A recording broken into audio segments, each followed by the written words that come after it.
उद्धव ठाकरे शेतकऱ्यांशी संवाद साधतायत.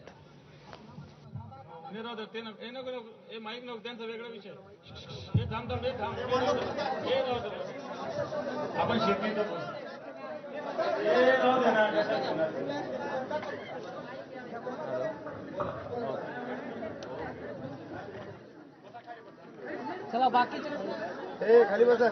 बाकी बसा खाली.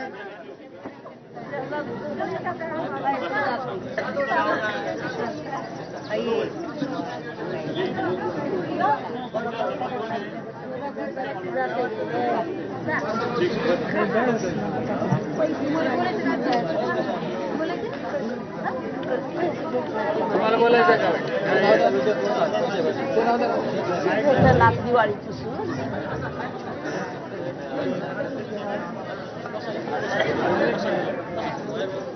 साहेबांना माझं जय महाराष्ट्र.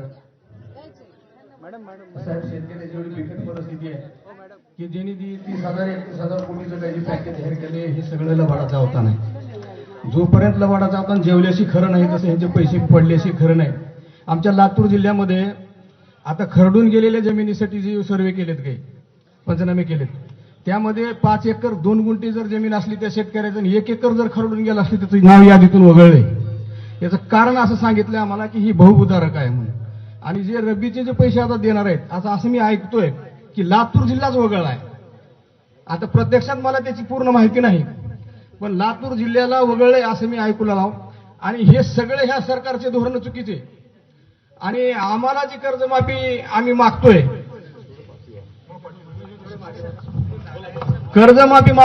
ती काही आम्ही कुणावर उपकार करा म्हणून मागत नाही. आम्हाला जी कर्ज झाले साहेब ह्या सरकारच्या दळबद्री सरकारच्या चुकीच्या धोरणामुळे आमचं कर्ज झालेलं आहे.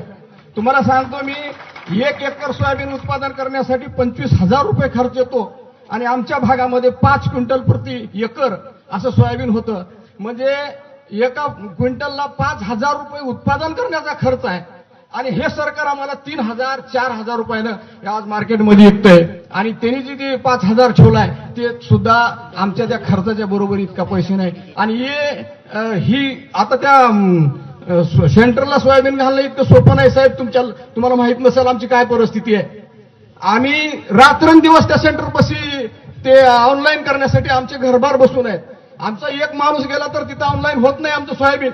आमची बायको न्यावं लागते, आमची आई न्यावं लागतंय, आमची लेकरं न्यावं लागते, तिथं अंगठा लावावं लागते जाऊन. आणि सेंटर तालुक्यामध्ये 3 आहेत. शेती किती आहे शेतकरी किती आहेत याचा अभ्यास सरकारला नाही का? हे तुम्ही तुमच्या सर्वांच्या मातृ विधानसभेमध्ये हे प्रश्न उठवा आणि आताच्या आता बंद करा नाही तर प्रत्येक गावाला एक सेंटर देऊन टाका.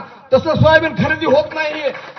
सोयाबीन सरकार शेतकरी खरेदी करू लागले पण शेतकऱ्याची बेइज्जत करून सोयाबीन खरेदी करतंय.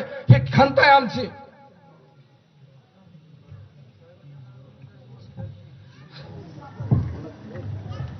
अजून कोणाला बोलायचं शेतकऱ्यांना हे विषय मांडायचे दुसरे.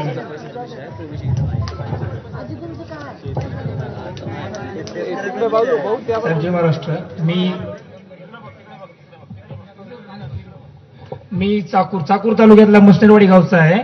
माझ्या वडिलाच्या नावावर 1 हेक्टर 38 गुंठे जमीन आहे. म्हणजे जवळपास 3-3.5 एकर जमीन आहे. जर सरकारनं जसं अनुदान जाहीर केलं हेक्टरी 18,000 तसं माझ्या वडिलांच्या नावावर फक्त 7,200 रुपये पडलेत आतापर्यंत 3.5 एकर मध्ये. साहेब तुम्ही ज्यावेळेस मुख्यमंत्री त्यावेळेस आपल्या शेतकऱ्यांची कर्जमाफी पण झाली होती आणि असं हे पण झालं सगळं शेतकरी अनुदान भेटलं होतं. पण जसं देवेंद्र फडणवीस सरकार आले तसं साहेब शेतकऱ्यांनी शेतकरी उपाशी मेलंय. जसं तुम्ही शेतकऱ्यांबद्दल चांगला निर्णय घेतला तसं देवेंद्र फडणवीसला पण घ्यायला पाहिजे त्यांनी. तसं साहेब आमच्या शेतकऱ्यांच्या मागण्या तुम्ही साहेब मांडाव्या हे इच्छा आहेत आमच्या.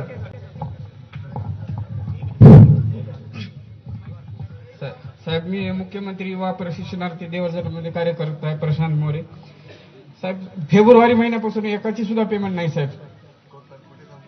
देवरजन तालुका जिल्ह्याला तर लाडका भाऊ म्हणून काढले होते साहेब.